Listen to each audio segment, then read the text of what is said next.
অক্ষয় তৃতীয়ার শুভ দিনে দীঘার জগন্নাথ মন্দিরের দ্বার উদ্ঘাটন। আর আজই শ্রীরামপুরের মাহেশে 629 বছরের প্রাচীন জগন্নাথ দেবের চন্দন যাত্রা উৎসব।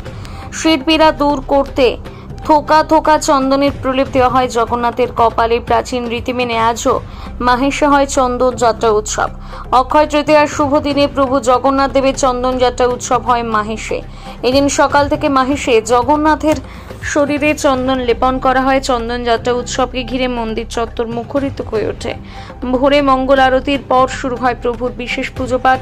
ভক্তরা মন্দিরে এসে চন্দন বাটেন। বেলা 11টায় শুরু হয় চন্দন যাত্রা। মাহেশে জগন্নাথ দেব ট্রাস্টি বোর্ডের সম্পাদক পিয়ালি অধিকারী এই বিষয়ে কি জানিয়েছেন আপনাদের সামনে তুলে ধরছি।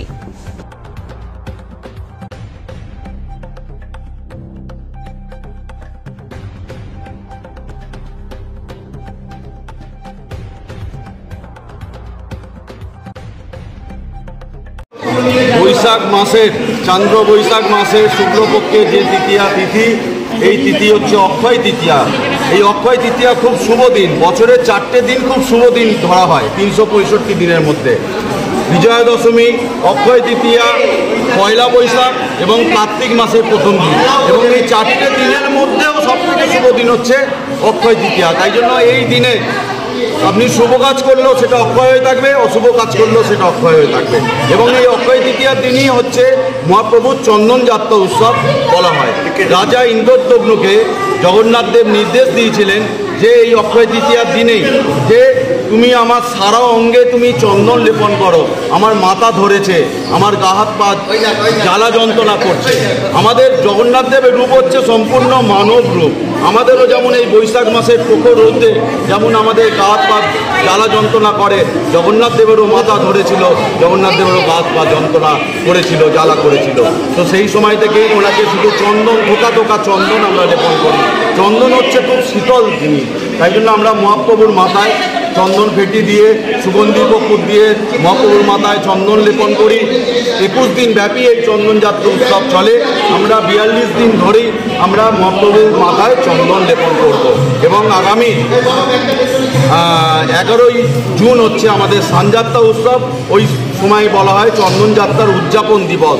এবং ওই দিন আমাদের সেই চন্দন ফেটটি খুলে আমরা মহাপ্রভুর মাথায় ভরা ভরা গঙ্গা জল এবং 1.5 মণ দুধ দিয়ে ওনাকে স্নান করব। আপনারা সকলে মিলে আসুন, এই চন্দন যাত্রা উৎসব দর্শন করুন।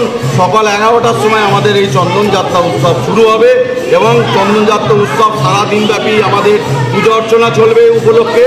এবং আমাদের এই দিন আমরা একটা মহাযজ্ঞের আমরা আয়োজন করেছি।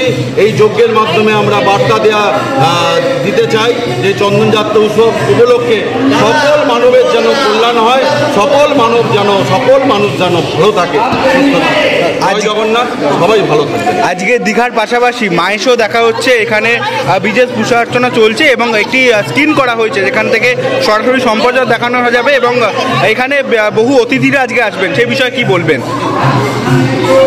দেখুন, অতিথি আসবে এখানে। আমাদের দীঘায় জগন্নাথ মন্দির উদ্বোধন হচ্ছে। আমি বলবো সারা পশ্চিমবঙ্গে এখন জগন্নাথ লীলাক্ষেত্র হয়ে যাচ্ছে। জগন্নাথদের যেন সবার ঘরে ঘরে পৌঁছয়।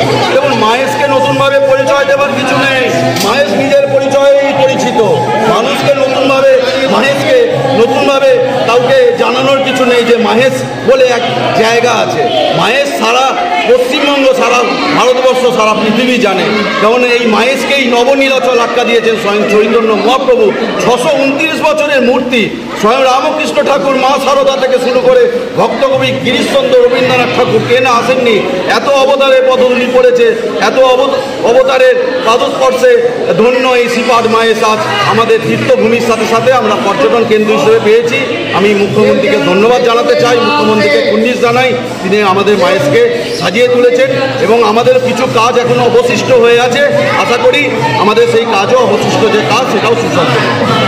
মুখ্যমন্ত্রীর কাছে কি আর্জি জানাবেন? দীঘা তো রেলে সাজানো হচ্ছে, মাহেশের জন্য কি নতুন কিছু চাইবেন মুখ্যমন্ত্রীর কাছে? দেখুন, মাহেশকে উনি সুন্দরভাবে সাজিয়েছেন।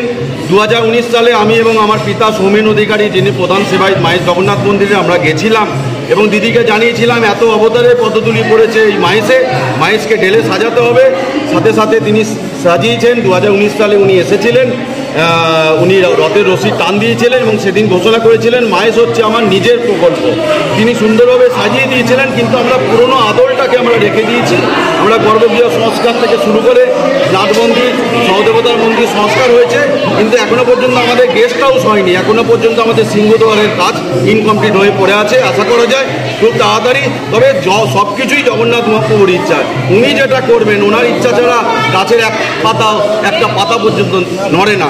উনি তবে করাবেন, ম্যাডাম সিএমকে দিয়ে তিনি তবে করে দেবেন, এটুকু আশা রাখি।